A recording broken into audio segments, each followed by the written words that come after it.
Our second reading this morning is from the book of Acts, chapter 10, verses 1 through 20 and 34 through 35, found on page 918 of your pew Bibles. At Caesarea, there was a man named Cornelius, a centurion of what was known as the Italian cohort, a devout man who feared God with all his household, gave alms generously to the people, and prayed continually to God. About the 9th hour of the day, he saw clearly in a vision an angel of God coming in and say to him, "Cornelius." And he stared at him in terror and said, "What is it, Lord?" And he said to him, "Your prayers and your alms have ascended as a memorial before God. And now send men to Joppa and bring one Simon, who is called Peter. He is lodging with one Simon, a tanner, whose house is by the seaside."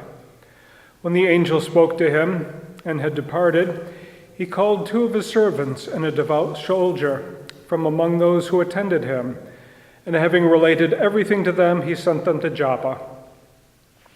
The next day, as they were on their journey and approaching the city, Peter went up on the housetop about the 6th hour to pray, and he became hungry and wanted something to eat. But while they were preparing it, he fell into a trance and saw the heavens opened and something like a great sheet descending, being let down by its 4 corners upon the earth. And in it were all kinds of animals and reptiles and birds of the air. And there came a voice to him, "Rise, Peter, kill and eat." But Peter said, "By no means, Lord, for I have never eaten anything that is common or unclean." And the voice came to him again a second time, "What God has made clean, do not call common." This happened 3 times, and the thing was taken up at once to heaven. Now while Peter was inwardly perplexed as to what the vision he had seen might mean, behold, the men who were sent by Cornelius, having made inquiry for Simon's house, stood at the gate. And they called out to ask whether Simon, who was called Peter, was lodging there.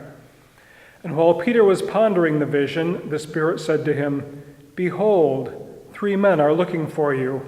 Rise and go down and accompany them, without hesitation, for I have sent them." So Peter opened his mouth and said, "Truly I understand that God shows no partiality, but in every nation anyone who fears him and does what is right is acceptable to him." May God add a blessing to our hearing and understanding of the word this morning. Well, this morning in our reading from Acts, we hear of 2 different transformations that take place. The first for Cornelius, the Roman centurion, who was a member of the hated Roman Foreign Legion. But Cornelius was a man who was a God-fearer. He had heard of the God of Israel and feared God and walked in the ways of God, giving alms and praying. And so he became acceptable in God's sight, and God sent him a vision saying, "Send to Joppa for Simon, who is called Peter, who is staying at the house of Simon the tanner." This may have been the first recorded game of Simon Says, which Cornelius won by his immediate faithful response. So he went to some of those who attended him and chose 2 men along with one of the devout Roman soldiers who attended to him and sent them to Peter, who was living with Simon at Joppa. Now, when Cornelius had his vision, it was 3:00 in the afternoon, the time when pious Jews would spend time in prayer before God. So Cornelius, who was a Gentile, was rewarded at this time for being faithful to the God of Israel. So he sent the 3 men and the devout soldier who would be able to convey what Cornelius was seeking to Peter. So about noon the next day, Peter went up to the roof of the house to pray, and he was hungry, which may have indicated that he was fasting as part of his pious preparations before the Lord. And as he was praying, God used his hunger to get through to him and lowered a picnic blanket filled with all kinds of animals, both clean and unclean, and told Peter to kill and eat to satisfy his hunger. Well, Peter, who was a pious Jew, would rather go hungry than eat anything on God's unclean list. So he says, "No, Lord, by no means. I have never eaten anything that is unclean." And God says to him, "Do not call anything that I have made clean unclean, for God is able to cleanse both animals and humans."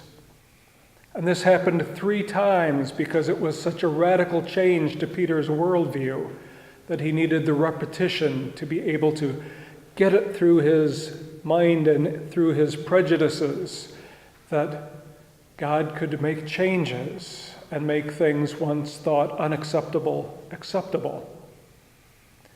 And while he was pondering these things in his heart, as if on cue, the 3 men sent by Cornelius were at the gate knocking and asking if Simon called Peter was there. And just at that time, the Lord said to Peter, "Go, there are 3 men at the gate asking for you. I have sent them to you. Do not be afraid to go with them."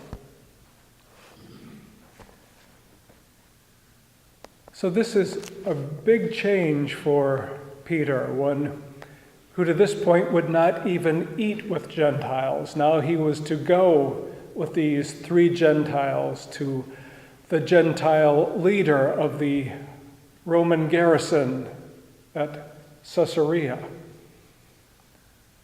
A huge change for him because the Romans were Gentiles and considered unclean. But God was now changing the world order and making all those who sought God and sought to be faithful to the ways of God, making them clean and making them acceptable unto the Lord. So Peter went with them.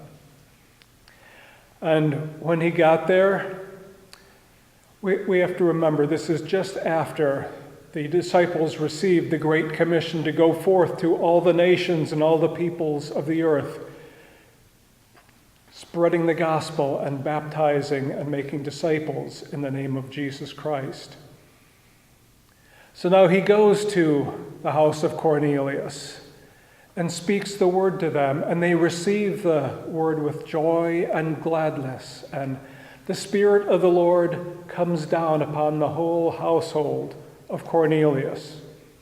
The first instance that we have recorded for us of the Spirit of God coming down to the Gentiles. And Peter realizes, he understands that God shows no partiality, but to every nation, anyone who fears him and does what is right is acceptable to him. God is on a reclamation project. There is a story, and I am not remembering the pastor's name at the moment, who tells of another reclamation project. We all know about Stradivarius, the legendary violin maker, whose violins resonate with beautiful music like no other violins made before or since. But what we may not know is that Stradivarius was an extremely poor craftsman of musical instruments. Not that he made them poorly, mind you, but he did not have a lot of money. He couldn't go out and buy the finest woods to make his products. So instead, he would go down to the harbors near where he lived and collect the flotsam and the jitson, the wood that had gotten away, that had floated there in the harbor and finally washed ashore that nobody wanted except maybe for kindling. But Stradivarius would take this wood, take it back to his shop and clean it up and dry it off and make beautiful instruments from them. And what has been determined since is that while that wood was floating out in the dirty harbors, the microbes would get into that wood and eat out the center of those wood cells, leaving hollow spaces in the wood that would make it extremely resonant. Hence the beautiful resonant sounds of the Stradivarius violin. From wood that nobody wanted came instruments that now everyone wants. As Stradivarius was able to reclaim the wood that had been thrown aside and unwanted, so is God able to turn people that the world does not want into children of God. And as Jesus said, "Let the children come to me and forbid them not, for unto such is the kingdom of heaven." God can reclaim what has been abandoned, reclaim what people think to be unacceptable, and make them into cherished children of God.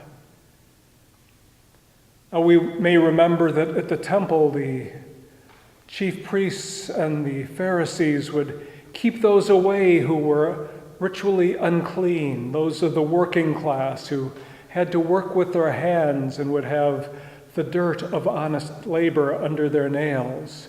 And also the foreigners, keep them out of the central court of the temple, away from the Holy of Holies, the Ark of the Covenant and the mercy seat where God was said to reside in the temple, lest that God and the temple be somehow defiled by the unclean presence of these people.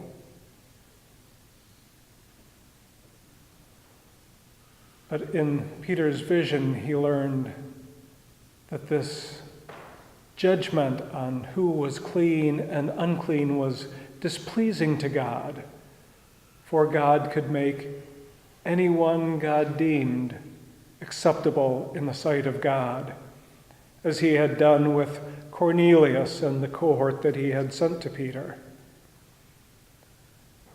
And so Peter, breaking character, he went with the Gentiles to the house of Cornelius and baptized them in the name of Jesus, including them into the new and growing Christian church. Peter had had a change in worldview, but he would often slip back into his old ways of eating only with Jews and eating only the kosher foods that were acceptable. And so God would have to use another reclaimed person in the person of Saul, reclaimed by God to be Paul, the apostle to the Gentiles, to go and gently remind Peter that God had made all people acceptable to God's sight, and that Peter should do likewise. So let us keep this reclamation project of God in our own hearts and minds. For sometimes the Church of Christ sees people today as being unacceptable. We judge who is acceptable to God and who is not. And for some reason, we try to keep them from the house of God, where God would bring all God's people in and help to reclaim them and make them clean and pure in God's sight as beautiful, acceptable children of God. May we remember the lessons of Peter and Paul this day. Amen.